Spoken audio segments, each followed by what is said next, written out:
Bismillahirrahmanirrahim. Assalamu alaikum and welcome back to Easy Accounting by Muhammad Ali. The topic of this video is basic terms used in accounting part 3.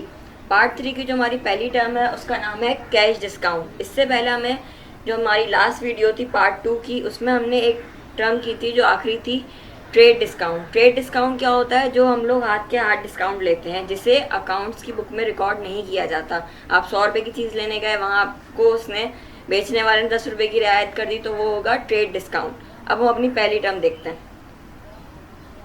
Cash discount. The concession which is given by the creditor to the debtor if he pays the amount before the due date, it is called cash discount. आसान है। The concession किसे कहते हैं? रियायत तो कहते हैं। which is given by the creditor, creditor कौन होता है? जो हमें उधार पे माल दे या जिससे हमने उधार लिया हुआ हो। डेप्टर कौन? जिस पर उधार है, जो मकरूज है पेमेंट देने के लिए। If he pays the amount before due date, it is called cash discount. एक ड्यू डेट दे दी जाती है, अगर 10 दिन में आपने पैसे दे दिए तो आपको 2% डिस्काउंट दिया जाएगा, और अगर वरना 15 दिन के अंदर तो आपको देना ही देना है। इसको ऐसे लिखा जाता है।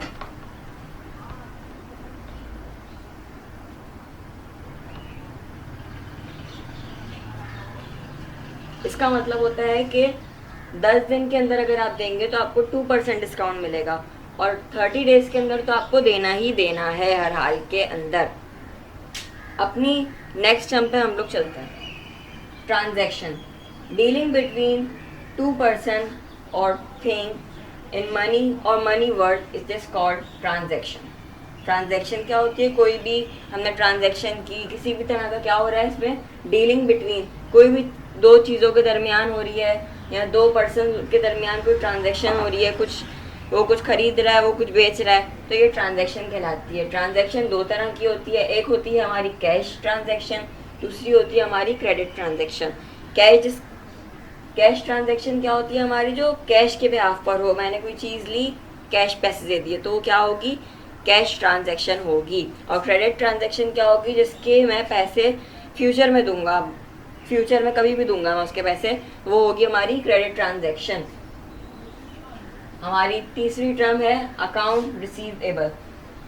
The person to whom the business has sold goods on credit and for whom the business has to receive money in future it is called account receivable.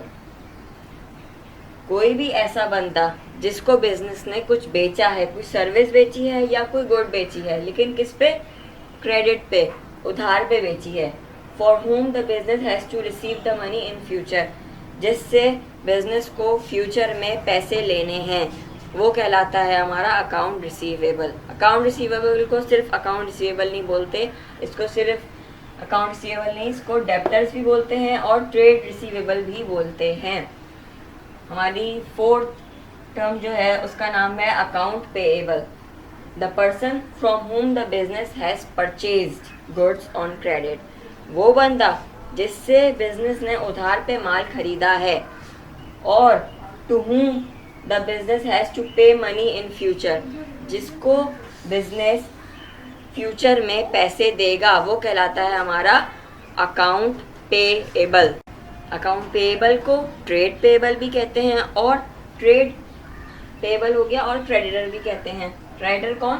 जो देता है, यानी बिजनेस के लिए तो देने वाले ही है ना, जैसे हमने ऊपर पढ़ा था। अब हम लोग इन चारों को दोबारा से देखते हैं और उनके यहाँ देखते हैं कि खास बात क्या क्या है। कंसेशन का मतलब क्या होता है? सबसे पहली बार टर्म में, the concession which is given by the creditor to the debtor if he pays the amount before the due date, it is called cash discount. इसमें चंद चीज़ें नोटिस करने की हैं। एक, कंसेशन का मतलब होता है रियायत। जो उसने हमें, हमारा अकाउंट रिसीवेबल था 50,000 रुपये का, उसने हमें छूट दे दी कि भाई आप 5% डिस्काउंट कर दूंगा मैं आपको, अगर आप मुझे 10 दिन के अंदर अंदर वो पैसे दे देंगे। किसकी तरफ से दिया जाता है? ये क्रेडिटर्स की तरफ से दिया जाता है। किसको दिया जाता है? डेप्टर को। If he pays the amount before due date, किससे पहले? ड्यू डेट से पहले, वरना जो टाइम सेट हुआ है एग्रीमेंट में उसमें वो देना ही देना है। ट्रांजैक्शन क्या होती है? डीलिंग होती है। डीलिंग 2 पर्सन के दरमियान हो सकती है या 2 थिंग के दरमियान हो सकती है। और क्रेडिट और कैश तो आसान है बिल्कुल कि कैश ट्रांजैक्शन वो होती है जो कैश के बिहाफ पर की जाए, और क्रेडिट वो होती है जो उधार के बिहाफ पर की जाए। ओके, अकाउंट रिसीवेबल में क्या होता है? The person to whom the business has sold goods. Goods के अलावा सर्विसेज भी हो सकती हैं, सर्विसेज भी हो सकती हैं। ऑन क्रेडिट, किस पर? उधार पर। From whom the business has to receive money in future. Future में उनसे उसको बिजनेस को पैसे वसूल करने हैं, वो कहलाता है हमारा अकाउंट रिसीवेबल। अकाउंट रिसीवेबल को ट्रेड रिसीवेबल और डेप्टर्स भी कहा जाता है। अकाउंट पेएबल हमारी last term, the person from whom, किससे? फ्रॉम whom, जिससे द बिजनेस हैज परचेज, जिससे कि बिजनेस ने गुड्स परचेज किए हैं, या फिर सर्विसेज भी हो सकती हैं। ऑन क्रेडिट, उधार पे माल खरीदा है। And to whom the business has to pay, business has to pay money in future, किस में दी जाए? फ्यूचर में बिजनेस को पे करनी है, तो वो कहलाती है हमारी अकाउंट पेएबल। अकाउंट पेएबल को ट्रेड पेएबल और क्रेडिटर्स भी कहा जाता है। ये बहुत आसान टर्म्स थी, दोबारा अगर समझ में नहीं आई तो वीडियो को शुरू से भी आप देख सकते हैं। इस वक्त इतना ही।